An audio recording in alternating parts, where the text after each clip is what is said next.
Hello friend, SP education में आपका हार्दिक स्वागत है। आज की क्लास में हम लोग बात करने वाले हैं। आप लोगों को मालूम होगा कि हम लोग एचपीएससी जो पीजीटी वैकेंसी निकली हुई है कॉमर्स में और भी अदर सब्जेक्ट में, हम लोग उस पर तैयारी कर रहे हैं। अगर आप लोग इकोनॉमिक्स की तैयारी करते हैं तो इकोनॉमिक्स मैंने अलग से शुरू किया हुआ है, तो आप लोग वहां पर जाकर अच्छी तरीके से अर्थशास्त्र, जिसे हम लोग अर्थशास्त्र कहते हैं, इसको अच्छी तरीके से पढ़ सकते हैं कि हम लोग जीरो से बिल्कुल स्टार्ट किया है और हम लोग हाई लेवल तक चलेंगे और अच्छी तरीके से आप लोगों की तैयारी को करने वाले हैं।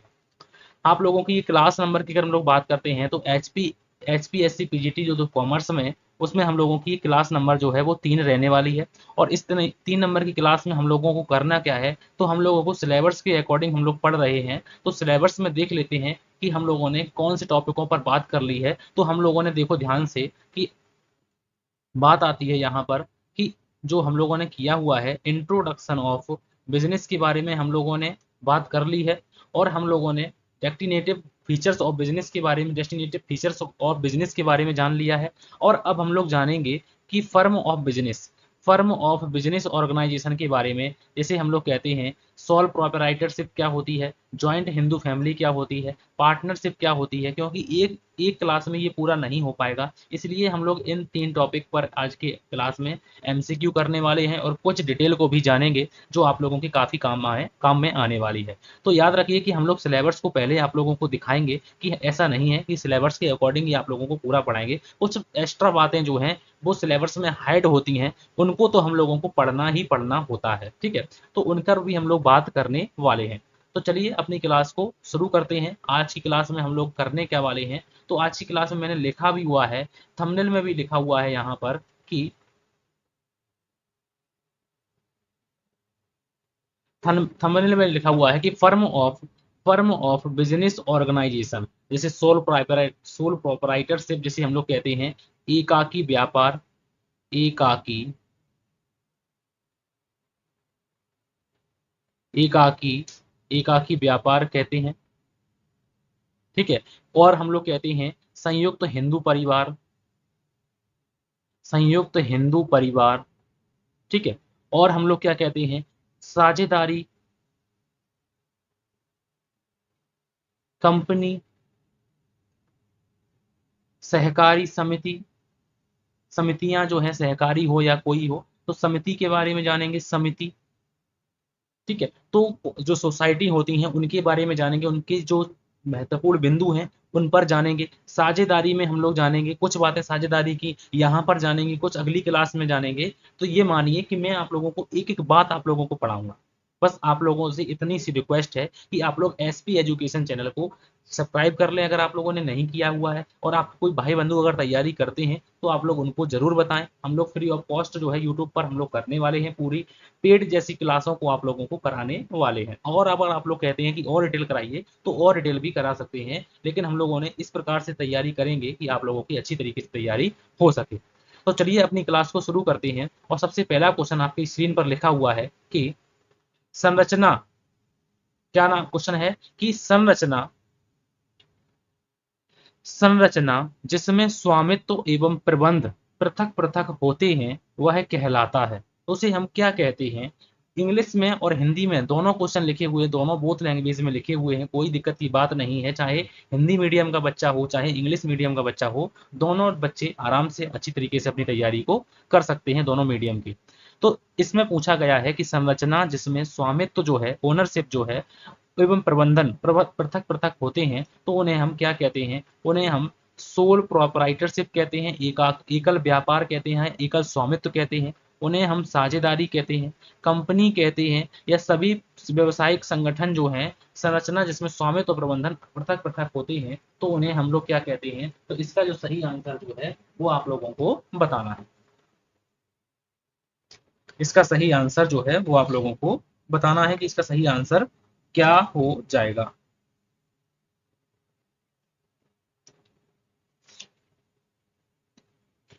तो इसका राइट आंसर जो है वो आप लोगों को बताना है, क्या इसका राइट आंसर हो जाएगा, जल्दी से बताइए आप लोग।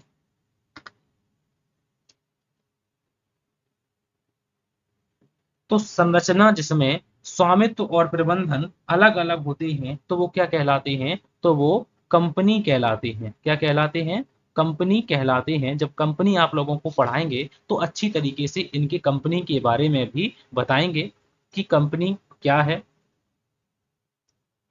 उसके बाद नेक्स्ट क्वेश्चन में लिखा हुआ है, और क्वेश्चन नंबर की बात करने से पहले हमें कुछ जानना होगा कि जैसे मान लो हम लोग पढ़ते हैं कि व्यवसायिक जो है, अगर हम लोग बात करते हैं, देख लेते हैं कि जो इसमें लिखा हुआ है कि व्यवसायिक स्वामित्व क्या है।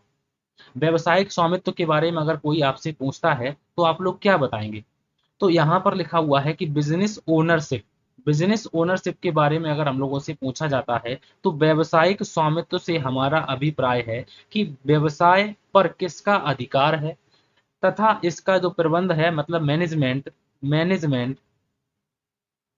मैनेजमेंट और संचालन ऑपरेशन कौन व्यक्ति करते हैं। मतलब कि स्वामित्व का मतलब है कि इस बिजनेस पर किसका अधिकार है और इसका प्रबंध और संचालन कौन व्यक्ति करते हैं। तो यहाँ पर व्यावसायिक स्वामित्व का जो है अर्थ आप लोगों को समझ में आ गया होगा।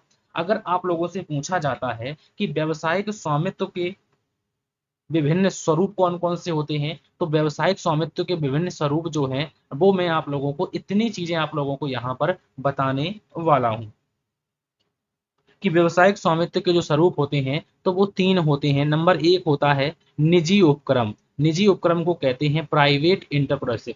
सार्वजनिक उपक्रम, इन्हें कहते हैं सार्वजनिक उपक्रम, जिन्हें पब्लिक कहते हैं। और नंबर तीन को कहते हैं मिश्रित उपक्रम, जिनमें दोनों का हिस्सा होता है, उन्हें हम मिश्रित उपक्रम भी कहते हैं। अब बात आती है इसमें कि निजी उपक्रम में कौन कौन से दो भागों में इन्होंने इनको बांटा हुआ है। तो दो भागों में बांटा हुआ है, तो उन्हें कहते हैं, एक को कहते हैं गैर निर्गमित और एक को कहते हैं निर्गमित। तो इनको कैसे कैटेगराइज किया गया है, गैर निर्गमित में और निर्गमित में। तो इसमें भी क्वेश्चन, यहाँ से भी क्वेश्चन पूछे जाते हैं कि इनको कैसे हम लोगों ने कैटेगराइज किया है। तो गैर निर्गमित उपक्रम के बारे में अगर हम लोग जानते हैं, निजी में गैर निर्गमित उपक्रम, देखो यहाँ पर लिख लेते हैं कि गैर निर्गमित अगर एक समझ में आ जाता है तो ये सारे के सारे समझ में आ जाएंगे। गैर निर्गमित का मतलब है कि इसमें वे उपक्रम आते हैं, अगर हम लोग लिखना चाहते हैं तो लिख सकते हैं कि इसमें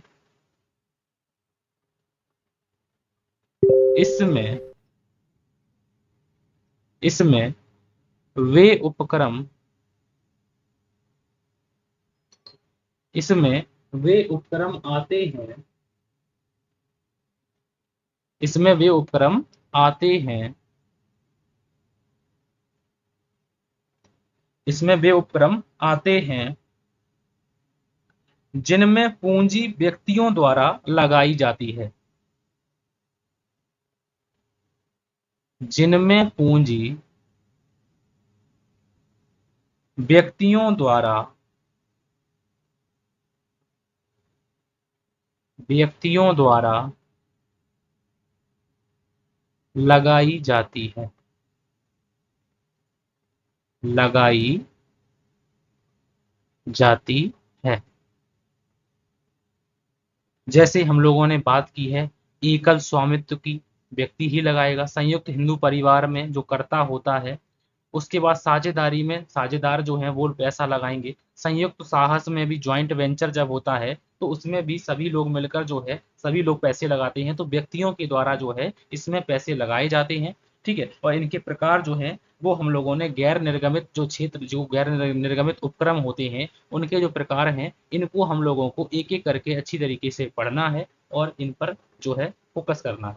निर्गमित में वो उपक्रम आते हैं निर्गमित में वो उपक्रम आते हैं जिनके अंतर्गत जिनमें पूंजी अंशों के लिए निर्गमन द्वारा प्राप्त की जाती है। अब निर्गमित में लिख लेते हैं कि निर्गमित उपक्रम यहाँ पर कौन से होते हैं, तो हम लोग निर्गमित उपक्रम के बारे में लिख लेते हैं। निर्गमित, अब निर्गमित का मतलब यहाँ पर क्या है, तो यहाँ पर अगर हम लोग लिख लेते हैं कि ऐसे उपक्रम जिनमें पूंजी ऐसे ऐसे उपक्रम जिनमें पूंजी जिनमें पूंजी अंशों के निर्गमन द्वारा अंशों के निर्गमन द्वारा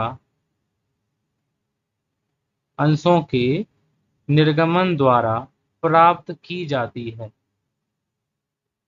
प्राप्त की जाती है तो संयुक्त पूंजी वाली कंपनी जो होती है उसमें अंश जारी किए जाते हैं और सहकारी समितियों में भी अंश जारी किए जाते हैं। तो इस प्रकार से हम लोग इनको भी पढ़ने वाले हैं।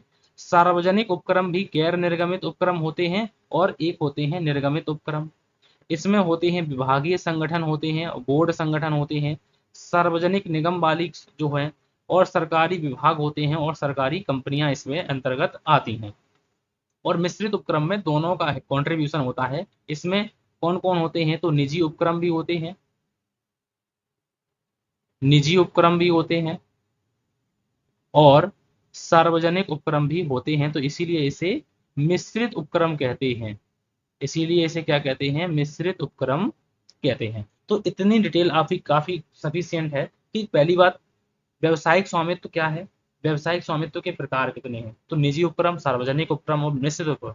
निजी उपक्रम को दो भागों में कैटेगराइज किया है। अब पूछा जाए जैसे मान लो कि संयुक्त एकल परिवार, एकल स्वामित्व जो है वो कैसा क्षेत्र है, गैर निर्गमित उपक्रम है या निर्गमित उपक्रम है। तो आप बता सकते हैं कि गैर निर्गमित उपक्रम वे उपक्रम होते हैं जिनमें पूंजी व्यक्तियों के द्वारा लगाई जाती है और निर्गमित उपक्रम वे होते हैं जिनमें पूंजी अंशों के द्वारा प्राप्त की जाती है। समझ गए ना आप लोग? ठीक है, समझ गए होंगे। उसके बाद अब क्वेश्चन नंबर, अब बताइए आप लोग क्वेश्चन नंबर दूसरा क्या है। अभी मैं आप लोगों को संयुक्त हिंदू परिवार के बारे में पढ़ाऊंगा, फिर एकल परिवार और फिर साझेदारी। तो सबसे पहले आप लोग बताइए क्वेश्चन नंबर 2 का आंसर कि संयुक्त हिंदू परिवार जो है, संयुक्त हिंदू परिवार व्यवसाय में जो कर्ता होता है, कर्ता का दायित्व होता है। कर्ता का दायित्व कौन होता है, जो मालिक को हम लोग संयुक्त हिंदू परिवार में, मालिक को हम लोग क्या कहते हैं, तो मालिक को हम लोग क्या कहते हैं, कर्ता कहते हैं। मालिक को क्या कहते हैं, कर्ता कहते हैं। अब कर्ता का जो दायित्व होता है, याद रखिए कि संयुक्त हिंदू परिवार में कर्ता का दायित्व कैसा होता है, मालिक का दायित्व कैसा होता है, असीमित होता है। और शेष सदस्यों का, और शेष जो है सदस्यों का दायित्व कैसा होता है, शेष सदस्यों का दायित्व, शेष सदस्यों का दायित्व कैसा होता है, तो शेष सदस्यों का जो दायित्व है वो सीमित होता है। ये क्वेश्चन कई बार रिपीटेड क्वेश्चन है, इसको याद रखिएगा। ये क्वेश्चन आया हुआ क्वेश्चन है कि सीमित दायित्व होता है कर्ता का या फिर असीमित दायित्व होता है। तो याद रखिए कि इसका राइट आंसर क्या हो जाएगा, आप लोग बताइए इसका राइट आंसर क्या हो जाएगा।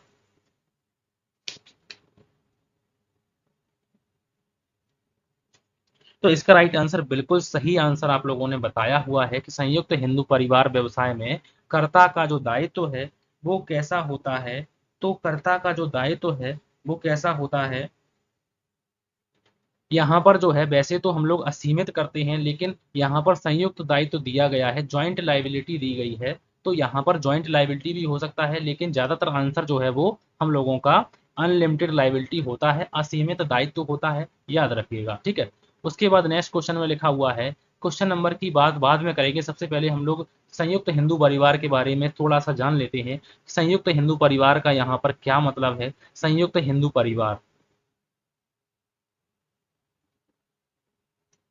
सबसे पहले लिखा हुआ है कि व्यवसाय संगठन का वह स्वरूप जिसके अंतर्गत एक संयुक्त हिंदू मुखिया या कर्ता, देखो लिखा हुआ है ना, कर्ता के नियंत्रण में व्यापार चलाते हैं, तो उसे हम संयुक्त हिंदू परिवार व्यवसाय कहलाता है। जैसे संयुक्त हिंदू परिवार में अगर कोई सदस्य होता है तो वो, उसको कोई सदस्यता ग्रहण नहीं करनी होती, कोई फॉर्म नहीं भरना पड़ता, वो जन्म से ही उसका सदस्य हो जाता है। जैसे ही जन्म लेता है वो सदस्य हो जाता है। जैसे आप लोगों ने देखा होगा ये इस इमेज में कि ये संयुक्त हिंदू परिवार के तरीके से हम लोग इसको ट्रीट कर सकते हैं। उसके बाद संयुक्त हिंदू परिवार की क्या क्या विशेषताएं होती हैं, तो संयुक्त हिंदू परिवार की जो विशेषताएं होती हैं, सबसे पहली बात होती है कि पारिवारिक व्यवसाय होता है। सबसे बढ़िया बात होती है इसमें कि पारिवारिक व्यवसाय होता है। दूसरी विशेषता ये लिखी हुई है कि मुखिया जो है, मुखिया द्वारा इसका प्रबंध किया जाता है, मुखिया के द्वारा इसको मैनेजमेंट किया जाता है। तीसरी विशेषता इसकी ये है कि सीमित दायित्व होता है। सीमित दायित्व होता है शेष सदस्यों का, लेकिन कर्ता का दायित्व कैसा होता है, तो कर्ता का दायित्व जो है वो मैंने अभी लिखा हुआ है असीमित होता है, तो असीमित ही होता है। कर्ता का जो दायित्व है वो कैसा होता है, तो वो दायित्व जो है वो असीमित होता है।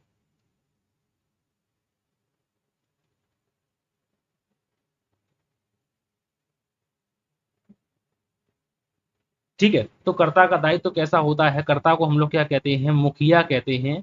मुखिया का दायित्व, मुखिया का दायित्व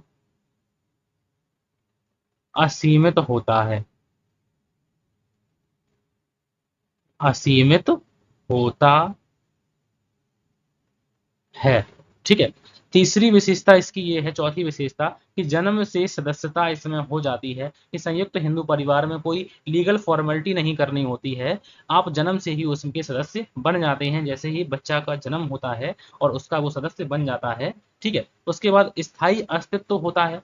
स्थायी अस्तित्व की बात यहाँ पर करते हैं। स्थायी अस्तित्व का मतलब है यहाँ पर कि संयुक्त हिंदू परिवार के जो व्यवसाय के अस्तित्व पर सदस्यों की मृत्यु हो जाए, या मान लो कोई सदस्य की मृत्यु हो जाए, या फिर कोई उसको दिवालिया घोषित हो जाए, तो इस पर जो व्यवसाय पर कोई असर इसमें नहीं पड़ने वाला है। शेष सदस्य तो ठीक है ना, तो उनका जो है उनके द्वारा इस व्यवसाय का संचालन किया जाएगा। अब विघटन की बात करते हैं यहाँ पर। विघटन, विघटन का मतलब होता है यहाँ पर डिसोल्यूशन। अब डिसोल्यूशन में मतलब बात करते हैं तो परिवार के सभी सदस्यों की मांग पर, यहाँ पर लिख लेते हैं, समझ लेते हैं कि परिवार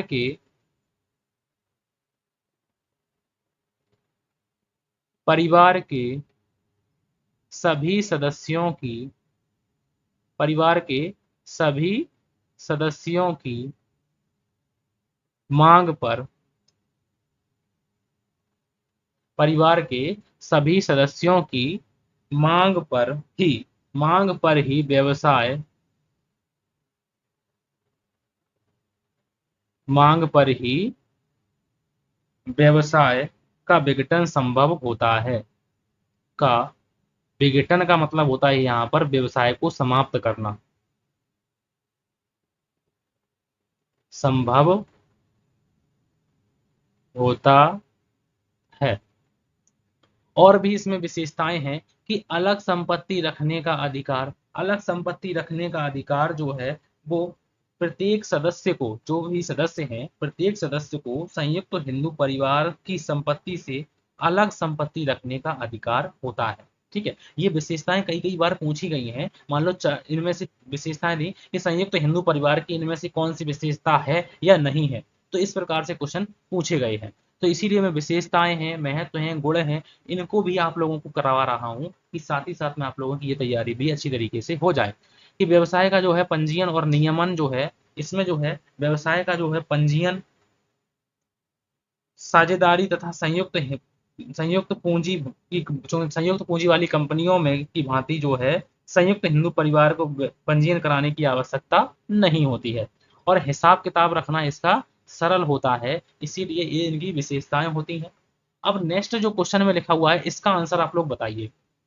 इसका आंसर आप लोग बताइए कि संयुक्त हिंदू परिवार व्यवसाय के मुखिया को कहते हैं। ये भी क्वेश्चन आया हुआ है। अब आप कहेंगे कि क्वेश्चन तो सरल है, ये क्वेश्चन तो मुझे आता है, आता जरूर है, लेकिन आप लोग करके जाएंगे, मुझे तैयारी जीरो से आप लोगों को करानी है। कुछ क्वेश्चन कठिन भी आएंगे, कुछ क्वेश्चन सरल भी आएंगे। आप लोगों ने देखा होगा कि पहला क्वेश्चन थोड़ा सा अच्छा था।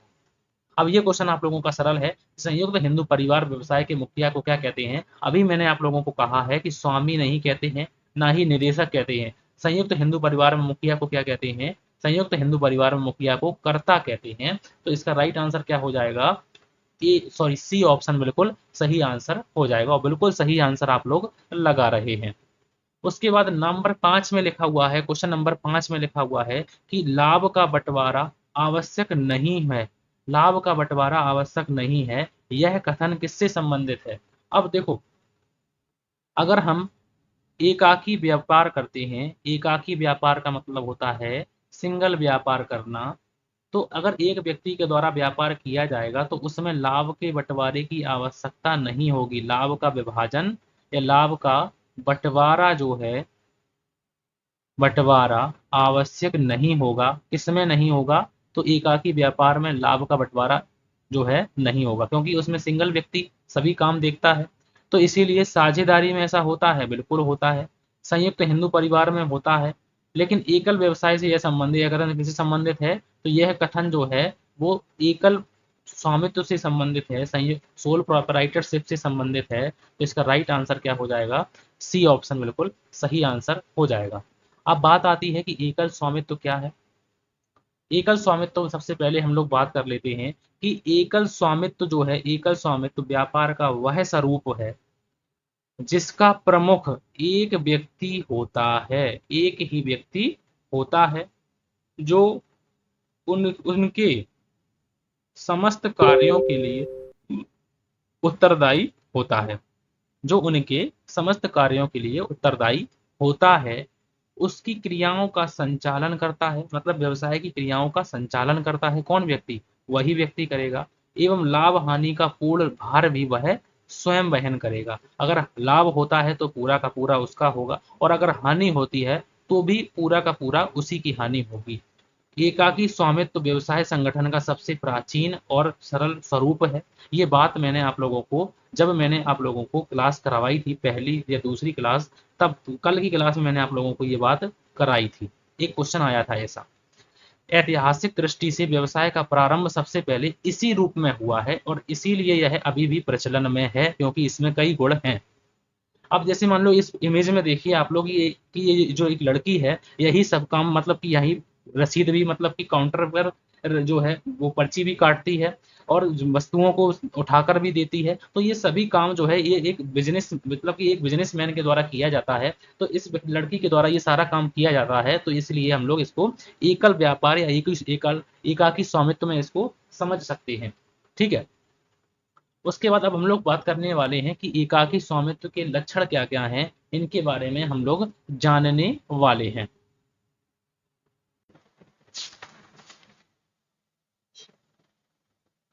तो इसमें लिखा हुआ है कि एकाकी स्वामित्व के लक्षण की बात करें या फिर हम लोग इनकी विशेषताओं की बात करें, तो इनमें भी हम लोगों से कई कई बार पूछा जाता है, तो इसको भी आप लोग समझ लीजिए कि एकाकी जो स्वामित्व है, इसके जो विशेषताएं हैं, एकाकी स्वामित्व के बारे में मैंने आप लोगों को बता दिया है। अब हम लोग बात करने वाले हैं एकाकी स्वामित्व के जो लक्षण हैं या विशेषताओं की बात करते हैं। तो इसमें जो पहला ही लक्षण जो है वो है एकल स्वामित्व है। एकल स्वामित्व का मतलब है यहाँ पर इंडिविजुअल प्रोप्राइटरशिप। इसमें एक व्यक्ति ही काम करेगा तो उसी का स्वामित्व होगा, तो इसीलिए इसमें एकत्व स्वामित्व का जो विशेषता है वो इसमें विद्यमान होती है।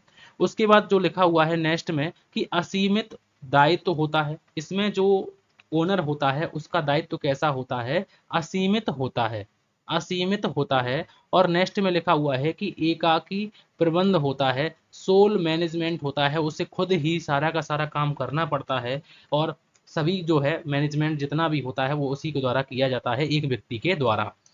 उसके बाद नेक्स्ट में लिखा हुआ है कि वैधानिक औपचारिकताओं से मुक्ति। जैसे हम लोग कंपनी बनाते हैं या साझेदारी बनाते हैं तो उसमें कई जो है फॉर्मेलिटीज हम लोगों को कागज जो है बनाने पड़ते हैं, लेकिन इसमें ऐसा नहीं होता है क्योंकि हम खुद ओनर हैं उसमें और खुद ही हमें जब सब काम करना है, तो इसमें जो है वैधानिक औपचारिकताओं से मुक्ति होती है। नेक्स्ट जो विशेषताओं में लिखी हुई है कि सीमित कार्य क्षेत्र होता है। अब एक आदमी जो है उसका जो क्षेत्र है वो अपने हिसाब से ही, ऐसा तो है नहीं कि उसका जो क्षेत्र हो जाएगा वो असीमित हो जाएगा, वो सभी जगह माल अपना जो है सामान बेच सकेगा, ऐसा नहीं हो सकता। सीमित कार्य क्षेत्र होता है, सीमित कार्य क्षेत्र होता है, इसकी विशेषताओं में आता है और ये इसका दोष भी आता है। उसके बाद यहाँ पर लिखा हुआ है कि पूंजी पर एक आधिपत्य। पूंजी पर एक आधिपत्य होता है क्योंकि खुद जो है व्यक्ति स्वयं पूंजी लगाता है, इसीलिए पूंजी पर एक आधिपत्य होता है। और उसके बाद नेक्स्ट में लिखा हुआ है कि ऐच्छिक प्रारंभ एवं अंत, मतलब उसकी इच्छा पर जो है उसको प्रारंभ कर सकता है और उसका अंत भी वो अपनी हिसाब से अपनी इच्छा पर कर सकता है। नेक्स्ट में लिखा हुआ है कि व्यक्तिगत संपर्क। इसमें व्यक्ति जो है वो व्यक्तिगत संपर्क करता है। कैसा करता है? पर्सनल रिलेशन जो है, व्यक्तिगत संपर्क। जैसे मान लो अब खुद ही सभी सारे के सारे काम देखने हैं तो कस्टमरों से जो है वो डायरेक्ट, मतलब कि व्यक्तिगत संपर्क कर सकेगा, उसका जो है जो उसके बारे में जानकारी प्राप्त कर सकेगा कि बिजनेस आपको कैसा लगा, कोई ऐसी सुविधा, मतलब कि जो वो पूछ सकेगा बिजनेस के जो दोष हैं, अगर कुछ आदमी कहता है कि आप बताइए कि आपको क्या कमी लगी, तो वो व्यक्ति सामने बता सकता है उस व्यक्ति को। तो व्यक्तिगत संपर्क में इसका एक विशेषता ये भी है कि व्यक्तिगत संपर्क होता है। उसके बाद नेक्स्ट जो है, इसके जो एकाकी स्वामित्व के लाभ हैं, और लाभ को आप लोग समझ गए हैं कि शीघ्र निर्णय इसमें होगा एकाकी स्वामित्व में, गोपनीयता रहेगी, और उसके बाद व्यक्तिगत संपर्क होगा, प्रारंभ करने में सुगमता होगी। ये जो विशेषताओं में मैंने बताया हुआ है वही एक तरीके से इसके गुण और लाभ में भी आ जाते हैं। ऋणों को प्राप्त करने में सुगमता होगी, क्योंकि कोई लीगल फॉर्मेलिटी नहीं करनी होती है ज़्यादा, क्योंकि खुद ही दिखाना है कि हम ही इसके ऑनर हैं, और जो कागज लगाने हैं उसको दे देते हैं। मितव्ययिता है इसमें, मितव्ययिता है। समन्वय की सुविधा होती है, समन्वय की सुविधा होती है, क्योंकि खुद सभी काम करने हैं तो कोऑर्डिनेशन इसमें बना रहता है। कठिन परिश्रम प्रेरणा के लिए, मतलब कि इसमें कठिन परिश्रम के लिए प्रेरणा है। और उसके बाद है सामाजिक महत्व जो है, इसमें भी हम लोग कई योगदान देते हैं वो व्यक्ति। और समापन की सुविधा, समापन की सुविधा का मतलब है व्यक्तिगत अपनी इच्छा पर इसको जो है समापन कर सकता है, कोई लीगल फॉर्मेलिटी नहीं करनी होती। जिस प्रकार से प्रारंभ करने में कोई लीगल फॉर्मेलिटी नहीं है, ठीक उसी प्रकार से समापन में भी कोई लीगल फॉर्मेलिटी नहीं होती है। अब इसका जो सही आंसर आप लोगों को बताना है, तो आप लोगों को इस क्वेश्चन का जो सही आंसर है वो आप लोगों को बताना है कि लाभ का बंटवारा आवश्यक नहीं है, तो यह कथन से संबंधित है। तो ये क्वेश्चन मैं आप लोगों को बता चुका हूँ, ये कथन जो है वो एकल स्वामित्व से संबंधित है। तो एकल स्वामित्व में ऐसा नहीं होता है कि लाभ का बंटवारा उसमें नहीं करना पड़ता है, क्योंकि वो व्यक्ति जो है, एक व्यक्ति ही उसका स्वयं मालिक होता है, स्वयं उसकी पूंजी लगाता है, उसका असीमित दायित्व होता है। तो इसीलिए उसका जो एकल स्वामित्व में लाभ का बंटवारा नहीं किया जाता है, और ऐसे ही अगर हानि होती है तो हानि का बंटवारा भी नहीं किया जाएगा। उसके बाद लिखा हुआ है नेक्स्ट क्वेश्चन में, और क्वेश्चन नंबर की बात करते हैं। 6 नंबर क्वेश्चन में लिखा हुआ है कि एकाकी व्यापार का भविष्य भारत में जो है वो कैसा है? अंधकारमय है, निराशाजनक है, या फिर उज्जवल है? तो इसका सही आंसर कैसा हो जाएगा? उज्जवल है। ये क्वेश्चन पूछा गया क्वेश्चन है, ठीक है। कैसा है? उज्जवल है, क्योंकि ज्यादातर जो व्यापार हैं भारत में वो एकाकी व्यापार के हैं, ठीक है। उसके बाद नेक्स्ट क्वेश्चन में लिखा हुआ है, 7 नंबर क्वेश्चन में लिखा हुआ है कि व्यापार जो एक व्यक्ति के द्वारा नियंत्रित किया जाता है उसे हम क्या कहते हैं? तो उसे हम एकाकी व्यापार कहते हैं, साझेदारी कहते हैं, या फिर संयुक्त हिंदू परिवार उसे कहते हैं। तो उसे हम क्या कहते हैं? एकाकी व्यापार उसे हम कहते हैं। तो इसका राइट आंसर क्या हो जाएगा? ए ऑप्शन बिल्कुल सही आंसर हो जाएगा। उसके बाद नेक्स्ट क्वेश्चन में लिखा हुआ है, और क्वेश्चन नंबर 8 में लिखा हुआ है कि एकाकी व्यापारी समस्त संपत्तियों का स्वामी होता है और पूरा जोखिम उठाता है। तो ये कथन किसका है? तो यह कथन जो है पूछा गया है कि यह कथन जो है वो किसका है? तो इसका सही आंसर जो है वो आप लोगों को बताना है। तो इसका सही आंसर क्या हो जाएगा? तो इसका जो सही आंसर है वो है, हम लोगों का राइट आंसर जो है वो है C.W. गोस्टन साहब, जो गुजरबर साहब हैं, तो इन्होंने ये बात कही थी। तो इसका राइट आंसर है सी ऑप्शन बिल्कुल सही आंसर हो जाएगा। तो इसमें देख लेते हैं कि ये जो है ऑप्शन सही लिखा हुआ है या नहीं। एक सेकेंड बस, हो सकता है टाइपिंग एरर हो, ठीक है।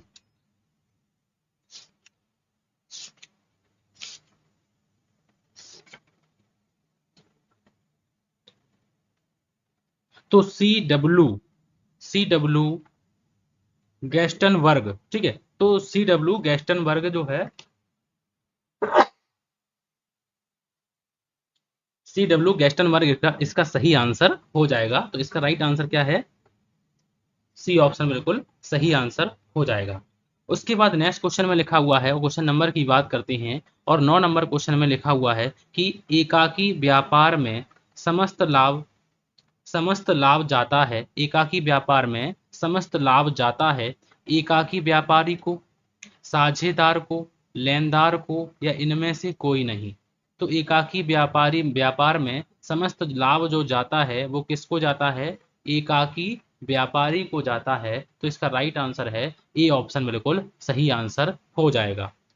उसके बाद नेक्स्ट क्वेश्चन में लिखा हुआ है कि एकाकी व्यापार में पूंजी की जरूरत रहती है।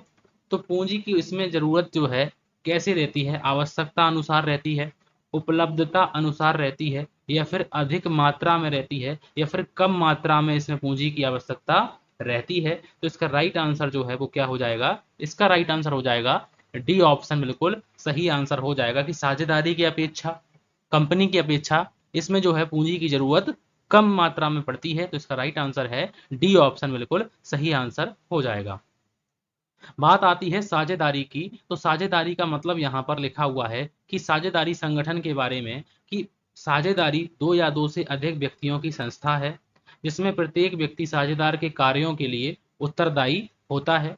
प्रत्येक साझेदार दूसरों को अपने कार्यों से जो है बाध्य कर सकता है तथा प्रत्येक साझेदार की संपत्तियों को फर्म के ऋणों के लिए प्रयोग में लाया जा सकता है। तो यही बात इसमें से पूछी जाती है कि संपत्तियों में जो साझेदारों का दायित्व होता है साझेदारी में, वो कैसा होता है? सीमित होता है या फिर असीमित होता है? तो इसका राइट आंसर जो है वो क्या होता है? तो इसका राइट आंसर जो है वो होता है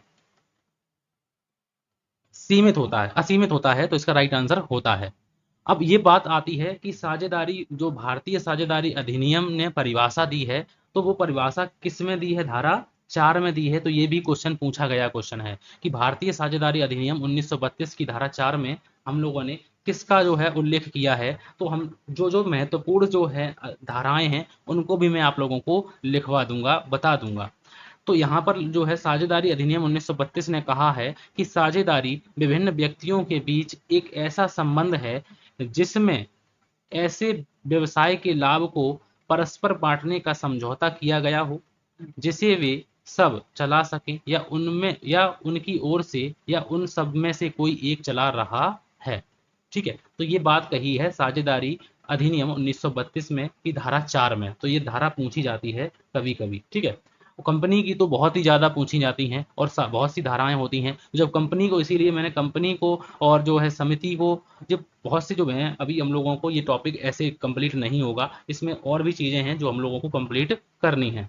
अब साझेदारी की विशेषताएं क्या क्या हैं? तो साझेदारी की विशेषताएं हैं कि एक से अधिक व्यक्तियों का होना, व्यवसाय की उपस्थिति, व्यवसाय की जो है उपस्थिति हो इसमें, अनुबंध द्वारा संबंध स्थापित होना चाहिए।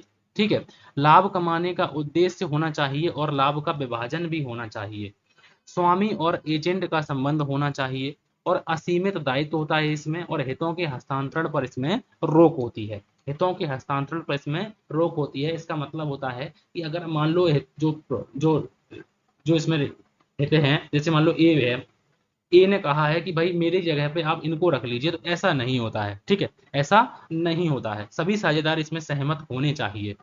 ठीक है, तो ये मैं बहुत डिटेल में आप लोगों को पढ़ाऊंगा। फिलहाल मैं एमसीक्यू की तैयारी के लिए आप लोगों को इस प्रकार से बातें आप लोगों को साथ ही साथ में बता रहा हूँ। साझेदारी के प्रकार की बात करते हैं, तो ये साझेदारी के प्रकार हैं। उद्देश्य के अनुसार हम लोगों की दो प्रकार की साझेदारी होती है, ऐच्छिक साझेदारी और होती है विशेष साझेदारी, जो इच्छा पर होती है। और कुछ विशेष साझेदारी वो होती है कि विशेष उद्देश्य के लिए हम लोगों ने कोई साझेदारी बनाई हो और वो उद्देश्य जैसे ही पूरा होता है, अब वो साझेदारी समाप्त हो जाती है। निश्चितकालीन साझेदारी की बात करते हैं, तो निश्चितकालीन साझेदारी कौन सी होती है? और एक समय के आधार पर जो है, समय के अनुसार जो साझेदारी है वो दो प्रकार की होती है। एक होती है निश्चितकालीन और एक होती है अनिश्चितकालीन साझेदारी। निश्चितकालीन साझेदारी और एक होती है अनिश्चितकालीन साझेदारी। अब निश्चितकालीन साझेदारी की बात करते हैं, तो जैसे मान लो कि हम लोगों ने कह दिया है कि 1 जनवरी 1995 से हम लोग साझेदारी की स्थापना करेंगे और ये 2 साल तक रहेगी, तो ये निश्चितकालीन साझेदारी है। और अनिश्चितकालीन में हम लोगों ने अनिश्चित समय की बात कही है, इसमें कोई समय का उल्लेख नहीं किया गया है, तो वो अनिश्चितकालीन साझेदारी होती है। वैधता के अनुसार हम लोगों की कितने प्रकार की साझेदारी होती है? एक होती है वैध साझेदारी और एक होती है अवैध साझेदारी। वैध साझेदारी कौन सी होती है? जब साझेदारी व्यवसाय की स्थापना अनिश्चित तथा अन्य अधिनियमों के अधीन की जाती है और साझेदारी अधिनियमों के अनुरूप ही कार्य किया जाता है, तो उसे हम वैध साझेदारी कहते हैं। और अवैध साझेदारी तब बन जाती है हमारी, जब हम साझेदारी अधिनियम के अधीन काम नहीं करते हैं, कुछ गैर कानूनी काम करने लगते हैं, सरकारी नीतियों के प्रतिकूल काम करने लगते हैं, तो वो अवैध साझेदारी हो जाती है। सामान्य साझेदारी कौन सी होती है? और प्रकृति के आधार पर हम लोगों ने दो प्रकार की साझेदारी को बांटा है, सामान्य साझेदारी और सीमित साझेदारी। जब व्यवहार में साझेदारी शब्द का प्रयोग किया जाता है तो उसका तात्पर्य ऐसा है कि ऐसी साझेदारी से है जिन साझेदारी में साझेदार की सभी विशेषताएं सम्मिलित होती हैं, उन्हें हम सामान्य साझेदारी कहते हैं। और सीमित साझेदारी, साधारणतः सीमित साझेदारी में जब साझेदारों का दायित्व जो है वो असीमित होता है। साधारणतः जो साझेदारी में कैसा दायित्व होता है, असीमित होता है, लेकिन सीमित साझेदारी जो होती है उसमें जो जो सदस्यों का दायित्व होता है, जो साझेदारों का दायित्व होता है वो सीमित होता है। इस प्रकार की जो साझेदारी भारत में प्रचलन में नहीं है। इस प्रकार की साझेदारी कहाँ पर प्रचलन में है, तो इस प्रकार की साझेदारी अमेरिका और इंग्लैंड में इस प्रकार की साझेदारी की व्यवस्था है। तो ये साझेदारी के हम लोगों ने प्रकार पर बात की है, और ये आप लोगों को क्वेश्चन बताना है, इसका सही आंसर जो है वो आप लोगों को बताना है। नेक्स्ट क्वेश्चन लिखा हुआ है 11 नंबर में कि एक ऐसा समझौता जिसमें सभी व्यक्ति मिलकर संयुक्त लाभ के लिए व्यवसाय चलाते हैं, अथवा उनकी ओर से एक व्यक्ति सभी के लिए व्यवसाय चलाता है, तो उसे कौन से व्यापार कहते हैं? सहकारी संस्था कहते हैं, संयुक्त हिंदू परिवार कहते हैं, सह स्वामी कहते हैं, या फिर उसे हम साझेदारी कहते हैं। तो बिल्कुल सही आंसर क्या हो जाएगा, तो उसे हम साझेदारी कहते हैं। तो इसका राइट आंसर जो है वो है हम लोगों का डी ऑप्शन, बिल्कुल सही आंसर हो जाएगा। मैंने आप लोगों को आज की क्लास में साझेदारी तक बताया, और भी साझेदारी में बातें हैं, जैसे हम लोगों को साझेदार के प्रकार पढ़ने हैं। साझेदार के साझेदार के अभी हम लोगों को प्रकार जानने हैं, उनके एमसीक्यू करने हैं। साझेदार के साझेदारी संलेख के बारे में जानना है, कौन कौन सी बातें साझेदारी संलेख में होती हैं, और साझेदारी संलेख अगर नहीं होता है तो क्या क्या प्रावधान होते हैं, ठीक है।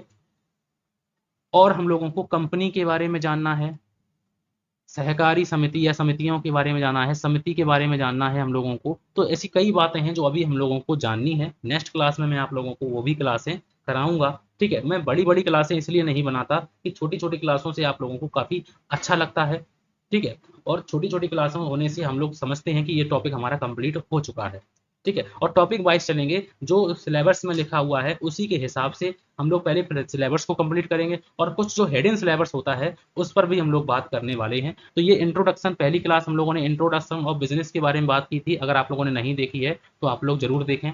और क्लास नंबर 2 में हम लोगों ने टीचर्स के बारे में बात की थी, तो उनको भी आप लोग जरूर देखें। ये क्वेश्चन जो है एमसीक्यू, मैंने क्वेश्चन दोनों क्लासों में कराई हैं। तीसरी क्लास आप लोगों की ये है।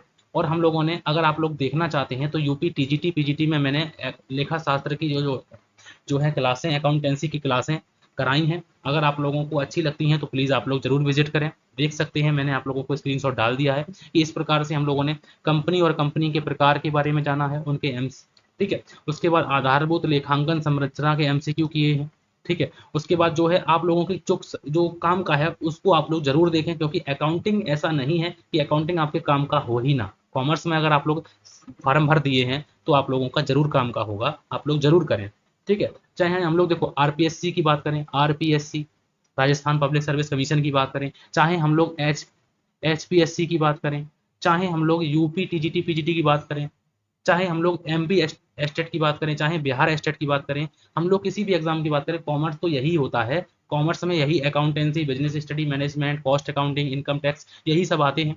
तो आप लोग जरूर करिए। और अगर मेरे द्वारा जो प्रयास किया जा रहा है आप लोगों को अगर अच्छा लगता है, बीकॉम की तैयारी करते हैं कोई भाई बंधु आपके, एमकॉम की तैयारी करते हैं, सेमेस्टर वाइज अगर कोई भी है तो आप लोग करा सकते हैं आराम से, अच्छी तरीके से आप लोग देख सकते हैं कि किस प्रकार से हम लोगों ने क्लासें की हुई हैं। झारखंड की तैयारी करते हैं तो भी मैंने क्लासें कराई हुई हैं, आप लोग कर सकते हैं और करा रहा हूँ, ठीक है। तो आज की क्लास के लिए थैंक यू फॉर वॉचिंग।